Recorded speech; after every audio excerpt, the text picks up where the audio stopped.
आज हम बात करेंगे एलन मस्क की। एक ऐसा इंसान जिसने अपना सफर शुरू किया एक गेम से, वहां से पहुंचा टेस्ला तक, टेस्ला से स्पेस एक्स तक और आगे न जाने क्या क्या चीजें लॉन्च करने वाला है।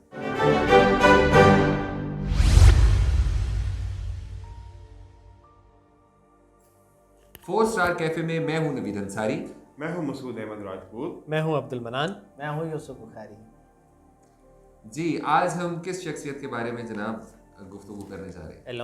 एलोन मस्क के बारे में बताते हैं आपको। 28 जून 1971 को पैदा हुआ जनाब, जनूबी अफ्रीका में जनाब साहब पैदा हुए। फिर तकरीबन 1980 में 9 साल की उम्र में इंजीनियर का बेटा और मॉडल का बेटा, उनकी आपस में तलाक हुई तो ये वहाँ से कनाडा चला गया 1999 में। 2002 में अमेरिका चले गए जनाब साहब, यानी कि अब ये जनूबी अफ्रीका की नेशनलिटी में भी हैं, कनाडा की नेशनलिटी में भी हैं, अमेरिका की भी नेशनलिटी में हैं। अब कोशिश है इनकी कि मैं किसी तरह भी मिल जाए मैं किसी तरह एक ऐसा रॉकेट बना लूं कि मार्स तक पहुंचाऊं, वहाँ की नेशनलिटी भी मेरे पास। ये इसका प्लान है, स्पेस एक्स जो है इसका प्लान है। प्लान है। और ये खला में जो है अमीर तरीन लोगों को सैर करवा भी चुका है, मजीद लोगों को भी करवा रहा है अपने स्पेस एक्स प्रोजेक्ट के जरिए। जैसे तकरीबन हम देखते हैं जो टॉप नंबर 1 जितने भी हैं टॉप 10 में हैं, तो उनके बचपन बिल्कुल फारिग थे। इसका भी उसी तरह बचपन फारिग था, लेकिन इसके अपने बचपन लोगों फारिग से था तो कि इसने बचपन में 10 साल की उम्र में इसने सॉफ्टवेयर प्रोग्रामिंग सीख ली थी इसने। अच्छा, और उससे 12 पहले साल कुत्ते की भी तो उम्र- खाता था पिछले उसके। वो इसलिए खाता था कि इसको तंग करते थे इसके क्लास फेलो। और अच्छा। एक दफा इसको इतना मारा, सीढ़ियों से धक्का दिया, ये नीचे आके बेहोश होकर गिर गया। लोगों ने फिर समझा इसके कि 12 से 15 दिन हॉस्पिटल में ये रहा है। फिर उसके बाद ये दोबारा सेहतयाब होकर वापस आया। फिर इसने एक गेम बनाई है 2012 में, और वो गेम सर $500 में बिक गई। उस इनको गेम शुरू में ही कोई ना कोई ऐसा बूस्टर मिलता है। शुरू में बूस्टर मिल जाता है। बूस्टर नहीं, गेम का नाम ही ब्लास्टर था। ब्लास्टर था। Blaster very good. हाँ जी। उसके बाद जनाब साहब ने टिप 2 बनाई अपने भाई के साथ मिलके, उसमें इसके शेयर थे। वहाँ से शेयर जब इसने लिए, उसके बाद इसने पेपाल बनाई। पेपाल के बाद सर वो फिर जो इसकी कंपनी थी ना Zip2, वो $307 मिलियन की बिकी है। लेकिन इसका शेयर भी तो कम। 7% शेयर था, जिसे 22 मिलियन मिला। मतलब ये शेयर्स में मतलब शुरू ये दिन से shares- खेलते हैं। हाँ, मिलियंस ये मिलियंस ऐसी मिलियंस। मतलब मिलियंस की कहानियां शुरू होती हैं इनकी। हमें मिलियंस का स्टार्ट मिल जाए ना, हम तो ट्रिलियन पे जाके ब्रेक लगाएंगे।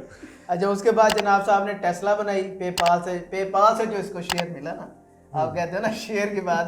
वन कितना था, 160। सर $165 मिलियन इसे पेपाल जब eBay ने परचेज किया सन 2002 में, इसको $165 मिलियन मिला इसका शेयर। $100 मिलियन टेस्ला में डाल दिए, एक ऐसी गाड़ी बनाने पे कि जो नहीं, बल्कि ये गाड़ी नहीं है, ये पूरा उसका ये ट्रांसपोर्ट का, पूरा इलेक्ट्रॉनिक ट्रांसपोर्ट का पूरा एक सिस्टम है। बिल्कुल ऐसे है। उसके बाद जनाब साहब ने स्पेस एक्स बनाया। स्पेस एक्स में वो एक ऐसा रॉकेट बना रहा है कि जो आपको खला में लेके भी जाएगा, वापस भी लेके आएगा। हाँ बिल्कुल। अच्छा, ये इस पिछले दिनों ना एक इंटरव्यू में इससे पूछ लिया कि आप मार्स पे मरना चाहते। इसने एक इंटरव्यू में कहा बल्कि कि मैं जो है ना मार्स पे मरना चाहता हूँ। कुछ इंटरव्यूज़ में बाद में भी इससे सवाल हुआ कि आप मार्स पे, फिर इसने उसको क्लैरिफाई किया। ये कहता है कि अगर मुझे चॉइस दी जाए कि मैं कहाँ मरना चाहूँगा तो मैं मार्स को सिलेक्ट करूँगा। वाह। मतलब इतना ये पैशनेट He's so है, passionate. मतलब मार्स पे मरना चाहता हूँ। जनाब साहब सोलर सिटी के चेयरमैन है, जो बाद में उधर ऐड हो गई। सोलर सिटी की पीछे भी एक स्टोरी है। इसके दोस्त ने इसको आइडिया दिया, इसने कहा तुझे फंड मैं करता हूँ, तू बना। उसने सोलर सिटी को बनाया, इसने फंड किया। बाद में वो सोलर सिटी टेस्ला के साथ मर्ज हो चुकी है। हाँ जी, और उसका भी वो CEO है। हाँ जी।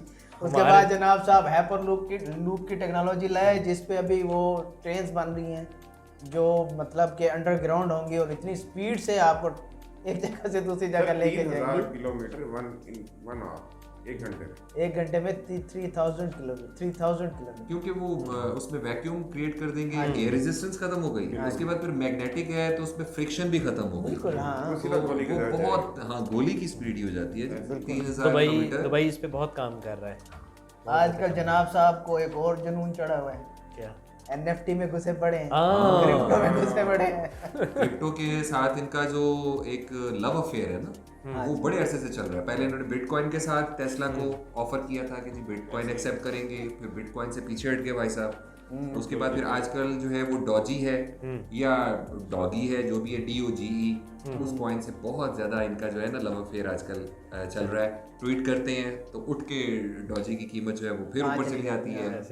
तो ये NFTs की मार्केट में इस वक्त मैक्सिमम जो बायर एक घूम रहा होता है, बहुत सारे बायर्स हैं, उनमें से एक एलन मस्क भी है जो NFTs खरीद रहा है। हाँ, और जो क्रिप्टो पे काम कर रहे हैं या जो NFTs पे काम कर रहे हैं वो इसकी ट्वीट्स को बहुत फॉलो करते हैं। फॉलो कर रहे हैं, इनका करते करता हैं। है, इसकी क्योंकि tweets- दुनिया का अमीर तरीन आदमी जब ट्वीट करता है, हाँ, तो देखिए देखे ना बिल जब गेट्स इसने- जब एंटर हुआ था क्रिप्टो में, तो जाहिर है कि उस वक्त एक बड़ा बूम और एक राइज आया था, और जब उसने अपने सारे विड्रॉ किए थे फंड्स, Down तो हो वो गया फिर था। एकदम से Market down बिटकॉइन हो गई। और उसके साथ बाकी क्रिप्टो करेंसीज भी गिर गई थी, क्योंकि उसका कहना ये था कि जी ये क्योंकि 2 नंबर करेंसी है या 2 नंबर कामों में यूज हो रही है, इसका रिकॉर्ड नहीं है, तो इस वजह से ये गलत हो रहा है सारा काफी कुछ। एनर्जी फिर का इसने- यूज हो रहा है इसको जनरेट करने के लिए। तो और जब इसने टेस्ला की जो पोस्ट आई थी कि टेस्ला जो है वो अब बिटकॉइन में वो नहीं करेगी, बाइंग सेलिंग नहीं करेगी, तो उस टाइम आपने देखा था कि नीचे क्रैश हो गया था सारा क्रैश हो गया। अच्छा, आप एक चीज़ देखिए, ये जो बात करते हैं कि जी हम ग्रीन इन्वायरमेंट की बात करते हैं और उसमें एनर्जी बहुत ज़्यादा लग जाती है, तो एनर्जी जो बन रही होती है वो किस चीज़ से बनती है? सोलर एनर्जी भी तो है, इस तरह हाइड्रो पावर एनर्जीज भी हैं, बहुत सारे ऑप्शंस हैं। ज़रूरी तो नहीं कि ये कोयले की बिजली से ही जो है वो आप क्रिप्टो बना सकते हैं, ऐसा कोयले से ही बनती है? नहीं जरूरी तो नहीं। ज़रूरी नहीं, तो फिर मतलब कोयला बीच में कहाँ से आ गया? जहाँ से मर्जी ले। जहाँ से मर्जी ले आओ। ये तो है, विंड एनर्जी भी है, यानी ग्रीन इस- एनर्जी है। इस टाइम जब हम बात कर रहे हैं तो इसकी राइट नाउ जो नेटवर्थ है वो 292.9 बिलियन डॉलर है। वाओ, 93 मतलब 300 क्रॉस कर रहे हैं। हाँ 293 293 होने वाली है, मे भी शायद हमारे बात करते करते तक हो चुकी हो। ठीक है, अच्छा, ये एक नई दौड़ देख रहा हूँ मैं मना कि और- 1000 के फिगर को जो टच करेगा यही trillion वो है। ट्रिलियनियर होगा। पहले तो कंपनीज करती हैं ना, कंपनी करती है, अब इंडिविजुअल अपनी नेटवर्क इंडिविजुअल नेटवर्थ को ठीक वो है। ट्रिलियन मिलेगा। अच्छा, एक चीज और देखें कि सेकंड नंबर पे इस टाइम जेफ बेजोस है, ठीक है, उसकी नेटवर्थ है 212 बिलियन डॉलर। ठीक है, 212 और 292। या आप पहले और सेकंड का डिफरेंस चेक करें, बिल्कुल 80 बिलियन का डिफरेंस आ रहा है, बहुत बड़ा बहुत बड़ा डिफरेंस है। तो मेरे ख्याल में आगे अभी तक तो इसको कोई भी नहीं पकड़ने वाला। अभी तो नहीं, जितने उसके आइडियाज हैं तो ये अगर उसके सारे लग जाते हैं, यानी तीर जब निशाने पे लग जाता है तो फिर काम करता है, तो इसके अगर लग गए निशाने पे तो काम करेंगे। देखते हैं जी, वही बात है कि मैं भी हैरत हूँ कि दुनिया क्या से क्या हो जाएगी। Let's see. तो एक बहुत बड़ी शख्सियत के साथ ही आज के प्रोग्राम का वक्त खत्म होता है। हमें सब्सक्राइब करना मत भूलिएगा, शेयर कीजिए, लाइक कीजिए, खुलकर कमेंट कीजिए और मज़े कीजिए। अल्लाह अल्लाह हाफ़िज़। हाफिज़। अल्लाह अल्लाह हाफिज़। हाफिज़।